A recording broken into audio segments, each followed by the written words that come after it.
Assalamualaikum warahmatullahi wabarakatuh. Berjumpa lagi dengan Ustazah ya, anak-anak.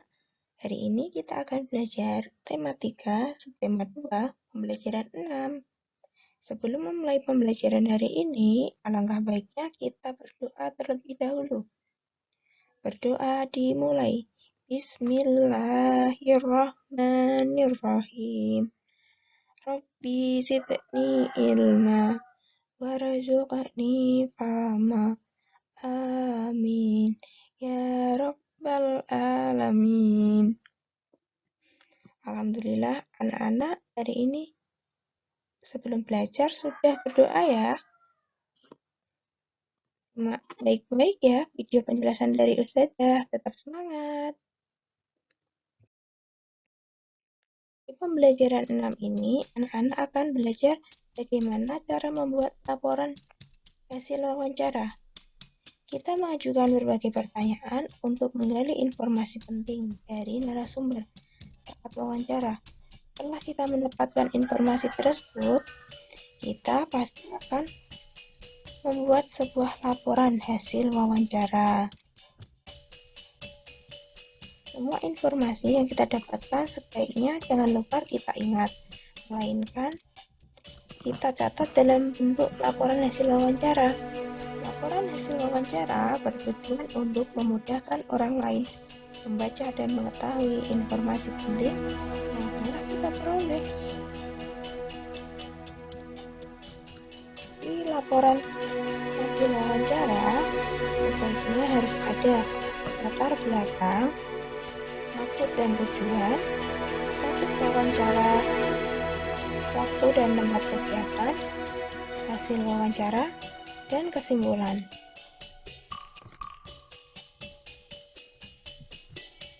Di pembelajaran 6 ini, anak-anak juga akan belajar bagaimana cara melestarikan hewan langka. Hewan langka yang ada di Indonesia sangat banyak ya, karena hewan langka tersebut sudah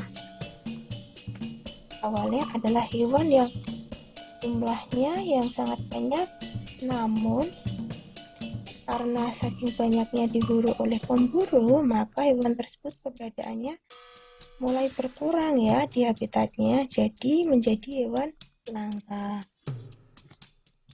Ini ada gambar elang hitam Jawa ya. Elang ini sekarang sudah mulai langka. Manusia sebaiknya wajib melestarikan hewan langka tersebut. Salah satunya adalah elang Jawa. Bagi tempat pelestarian hewan langka, salah satunya adalah kebun binatang Ragunan. Pelestarian hewan langka dilakukan dengan cara penangkaran hewan langka. Salah satunya dengan mendirikan Suaka Marga Satwa, kebun binatang, dan taman nasional.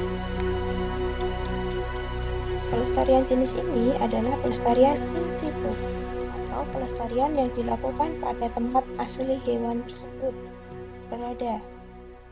Contohnya tadi ya, ada Suaka Marga Satwa, kebun binatang, taman nasional. Dengan melestarikan dan melindungi hewan langka, keseimbangan alam akan terjaga. Dalam melestarikan hewan bukan hanya menggunakan pelestarian in situ, tapi ada pelestarian jenis lain yaitu pelestarian ex situ. Pelestarian ex situ adalah upaya pelestarian yang dilakukan di luar tempat tinggal aslinya. Contoh, pelestarian di kebun binatang, taman safari, dan penangkaran jalak Bali. Selain pelestarian in situ dan ex situ, kalian juga bisa melestarikan sendiri hewan-hewan langka dengan cara yang pertama, tidak memburu hewan sembarangan, melindungi hewan-hewan langka. Yang ketiga, membudidayakan hewan langka, namun masih dalam pengawasan pemerintah ya, karena hewan langka itu dilindungi oleh aparat negara ya. Yang keempat, mencari alternatif pemanfaatan hewan-hewan langka dengan menciptakan pengganti berbenzin resins.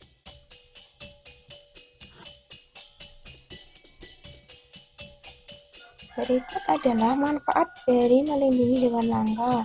Yang pertama, menjaga keseimbangan ekosistem. Yang kedua, melestarikan keanekaragaman hayati. Yang ketiga, memenuhi kebutuhan masyarakat. Yang keempat, dengan melestarikan dan melindungi hewan langka, keseimbangan alam dapat terjaga. Hari ini anak-anak sudah belajar banyak sekali ya. Yang pertama, sudah belajar tentang bagaimana cara menulis laporan hasil wawancara. Dan yang kedua, sudah belajar tentang bagaimana cara melestarikan hewan langka. Ada pelestarian in situ dan ex situ ya. Pelestarian in situ dilakukan di dalam habitatnya sendiri, sedangkan pelestarian ex situ dilakukan di luar habitat hewan tersebut ya. Anak-anak bisa mempelajari kembali ya di buku kalian. Ada buku LKS, buku paket, ataupun bisa dari sumber lainnya untuk menambah pengetahuan kalian. Tetap semangat ya belajarnya meskipun dari rumah. Ustazah tutup pembelajaran hari ini dengan bacaan Alhamdulillahirabbil alamin. Wassalamualaikum warahmatullahi wabarakatuh.